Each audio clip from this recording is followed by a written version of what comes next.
Olivia shfletonte laptopin e burrit të saj me zemrën që i rrinte fort, ndërsa zbuloi një dosje të fshehur. 9 vjet bashk, një martesë në dukje perfekte me 2 fëmijë. Megjithatë, diçka rreth të kaluarës misterioze të Danielit dhe tërheqjeve financiare të pashpjegueshme e kishte shqetësuar gjithmonë. Kur një foto u shfaq përfundimisht në ekran, ajo u detyrua të merrte një vendim drastik. Olivia dhe Daniel ishin çifti që të gjithë e kishin zili. Marrëdhënia e tyre kishte të gjitha shenjat e një romani si në përralla. 9 vjet, përkushtimi pa lëkundur, 5 vjet martesë dhe 2 fëmijë të bukur që ishin përzierja perfekte e tipareve më të mira të prindërve të tyre. Ata projektonin një imazh të lumturisë familjare që miq dhe familja admironte. Por në sipërfaqen e jetës së tyre të përsosur, pyetjet vazhdonin të mbeteshin. Danieli kishte qenë gjithmonë një enigmë. Pavarësisht viteve së bashku, kishte pjesë të kaluarës së tij që mbetën të mbuluar me mister. Zona që ai duke i vendosur t'i mbante të fshehura, pavarësisht sa afër ishin bërë. Kur u takuan për herë të parë, Daniel punonte si kamarier në klubin e familjes së Olivias. Ai lëvizte me një vetbesim të qetë, pavarësisht pozitës së tij modeste, duke tërhequr menjëherë vëmendjen e saj. Gjatë atyre bisedave të hershme, ai ndau historinë e tij, një jetim dhe fëmijë vetëm që kishte kaluar mes shtëpive të kujdestarisë gjatë fëmijërisë. Historia e tij e këmbguljes, pavarësisht mungesës së mbështetjes familjare, preku diçka të thellë brenda Olivias. E ardhur nga një familje me pasuri dhe ndikim të konsiderueshëm, prindërit e Olivias fillimisht shprehën shqetësim për marrëdhënien, duke pyetur nëse Danieli mund të interesojë për vajzën e tyre për shkak të parave të familjes. Por Olivia e mbrojtja atë me forcë, duke këmbgulur se ajo që kishte ishte e vërtetë. 9 vjet e një martese në dukje perfekte që fshinte sekrete.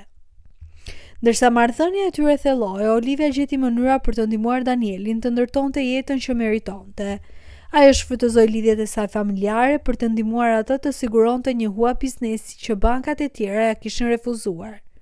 Kur kompania e tij sapo lindur kishte nevojë për kapital për t'u zgjeruar, ajo nuk hezitoi të investonte një pjesë të konsiderueshme të fondit të saj të besimit.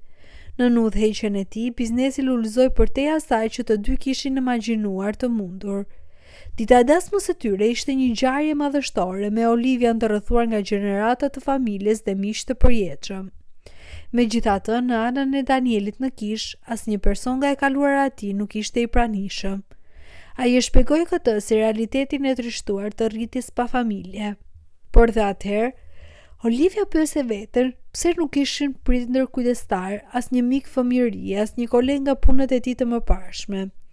Me kalimin e viteve, Olivia vuri re modele të çuditshme në sjelljen e Danielit, si udhëtime të shpeshta pune dhe komunikim gjithnjë më i rrallë gjatë këtyre udhëtimeve.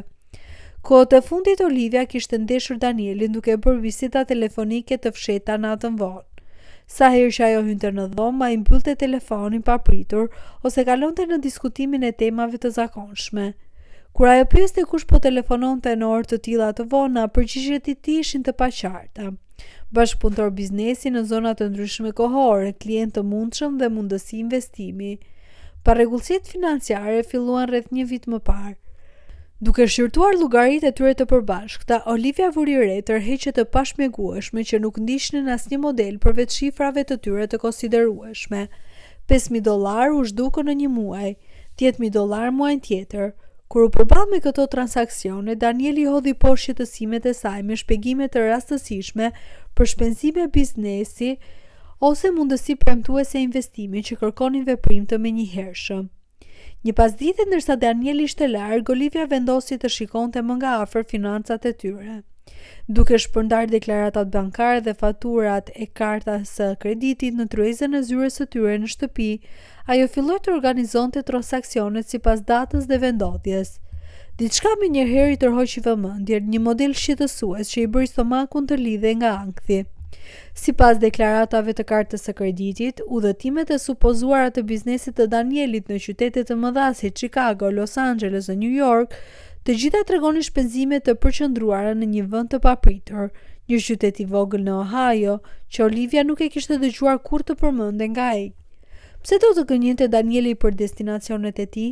Çfarë kishte në këtë qytet të vogël të Ohio's që kërkonte një fshehtësi të tillë?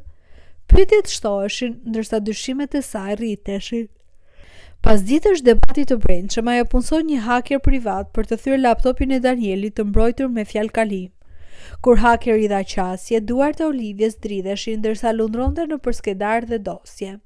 Shumica përmbanin dokumente biznesi të pritshme dhe foto familjare që ajo i kishte parë më parë.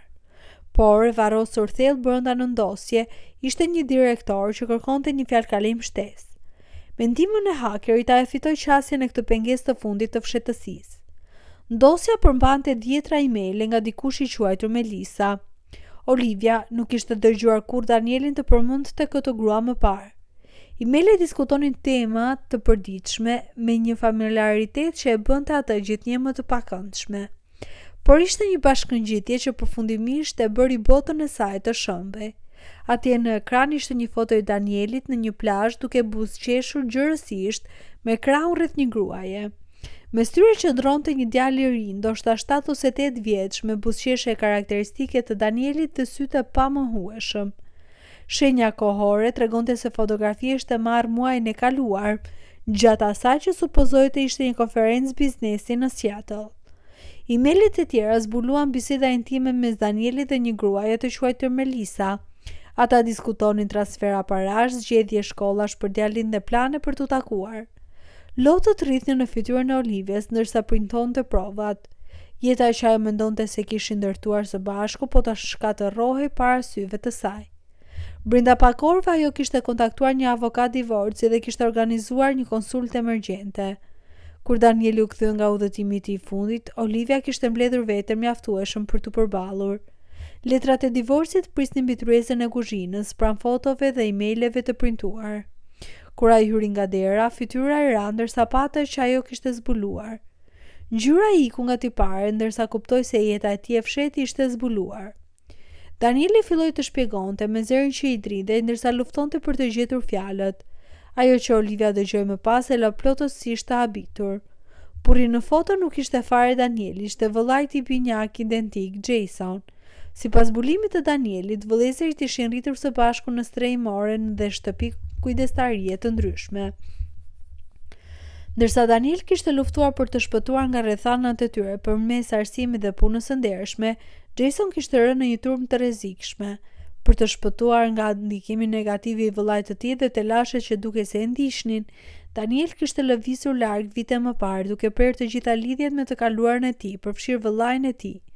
3 vjet më parë, Jason ishte arrestuar për grabitje të armatosur dhe dënuar me 15 vjet burg. Kohët e fundit, avokati i tij kishte zbuluar një teknikalitet ligjor që mund të siguronte lirimin e tij nëse mund të paguani $75,000 për përfaqësim ligjor të specializuar. Gruaja në foto ishte gruaja e Jason, Melissa, e cila kishte kontaktuar me dëshpërim Danielin si shpresën e tyre të fundit kur zbuloi biznesin e tij të suksesshëm përmes një kërkimi në internet. Të gjitha ato tërheqje misterioze nga llogaritë e tyre kishin qenë për të ndihmuar familjen e Jason të paguante faturat dhe të financonte mbrojtjen e tij ligjore. Telefonatat e vona në mbrëmje ishin me avokatë që diskutonin çështjen. Ato udhëtime të supozuar biznesi në qytete të mëdha që gjithmonë përfundonin në atë qytet të vogël të Ohio's ishin në fakt vizitat e gruaja dhe fëmia i vëllait, duke u siguruar që ata të ishin të kujdesur ndërsa Jason ishte në burg. Danieli rrëfeu se kishte turp për të kaluarën e tij dhe zgjedhjet e vëllait. Ai kishte frikë se nëse Olivia do të dinte të vërtetën, ajo mund të vinte në dyshim vendimin e saj për të martuar me të. Olivia ul në heshtje me letrat e divorcit me styrën e tryezë.